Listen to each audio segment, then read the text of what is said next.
कि हर मस्जिद के नीचे मंदिर ढूंढकर उसके लिए एक नई लड़ाई शुरू कर देनी चाहिए। आज हम भी यही कहते हैं कि इस देश में कम से कम 1800 ऐसी मस्जिदें और दरगाह होंगे जहां पर ऐसे दावे किए जाते हैं कि इनके नीचे मंदिर है। मंदिर तोड़कर इन मस्जिदों को बनाया गया है। लेकिन अब क्या हम उन 1800 स्थानों पर दंगे करा दें, एक नया संघर्ष पैदा कर दें, उन 1800 शहरों में एक नई कानूनी लड़ाई शुरू कर दें, वहां पर सब जगह पर सर्वे कराने शुरू कर दें और वहां पर भी वही करें जो संभल में हुआ? यह बात सही नहीं होगी। लेकिन सोचिए, क्या भारत के हिंदुओं को अपना सही इतिहास जानने का भी अधिकार नहीं है?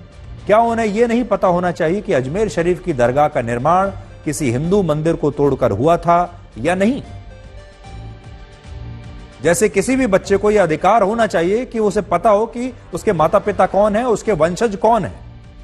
आज बात सिर्फ सच जानने की है, न कि इन मस्जिदों और मजारों को हटाकर वहां से फिर से मंदिर स्थापित करने की। इसलिए पहली बात आज आपके सामने हम ये कहना चाहेंगे कि विवाद इस बात पर नहीं होना चाहिए कि क्या यहां पर भी एक सर्वे होगा।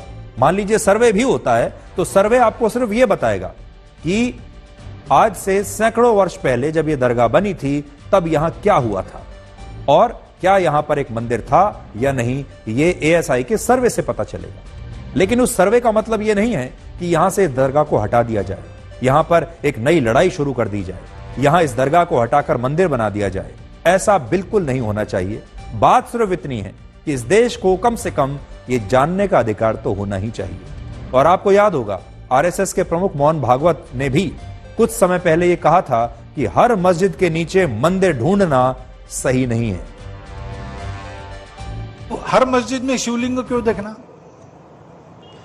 अरे भाई, वो भी एक पूजा है, ठीक है, बाहर से आई है, लेकिन जिन्होंने अपनाई है वो मुसलमान, वो बाहर से संबंध नहीं रखते, ये उनको भी समझना चाहिए।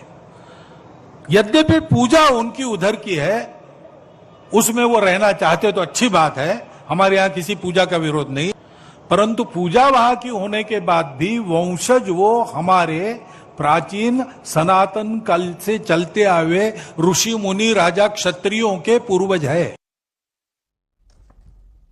तो बड़ी बात तो यह है कि इस दरगाह में जितने मुसलमान जाते हैं, हिंदू भी जाते हैं। ये दरगाह जितनी प्रिय मुसलमानों को है उतनी ही प्रिय हिंदुओं को भी है और बड़ी संख्या में यहां पर हिंदू जाते हैं अपनी मन्नत को पूरी करने के लिए, मन्नत मांगने के लिए, अपनी इच्छा को पूरी करवाने के लिए जाते हैं यहां और इबादत करते हैं, सजदा करते हैं। इसलिए बात आज ये नहीं हो रही कि इस दरगाह को यहां से हटा दिया जाए, बात ये नहीं हो रही कि यहां पर एक नया मंदिर बना दिया जाए। बात सिर्फ इतनी हो रही है कि देश के लोगों को यह जानने का अधिकार तो होना ही चाहिए कि उनके पूर्वजों के साथ, उनके वंशज के साथ, उनके समाज के साथ, उनके देश के साथ आज से 1000 साल पहले क्या हुआ था, आज से सैकड़ों वर्ष पहले उनके साथ क्या हुआ था। सिर्फ ये जानने की जिज्ञासा है, ये जानना चाहते हैं बस। दूसरा, हमारे देश के जो विपक्षी नेता ये कहते हैं कि ये देश संविधान से चलेगा और जो बात बात पर कहते हैं कि संविधान खतरे में आ गया, जब इस तरह का कोई मुद्दा उठता है तो वो कहते हैं कि संविधान खतरे में आ गया है। वही नेता इस मामले में कोर्ट के फैसले पर सवाल खड़े कर रहे हैं। अगर कोर्ट इस मामले को सुनवाई के लिए स्वीकार करता है तो यह संविधान के अनुरूप है, लेकिन इसके बावजूद संविधान बचाने की बात कहने वाले हमारे देश के नेता इस पर भी राजनीति कर रहे हैं। संविधान का पालन करने के लिए, संविधान को बचाने के लिए सबसे बड़ी जगह कौन सी हो सकती है?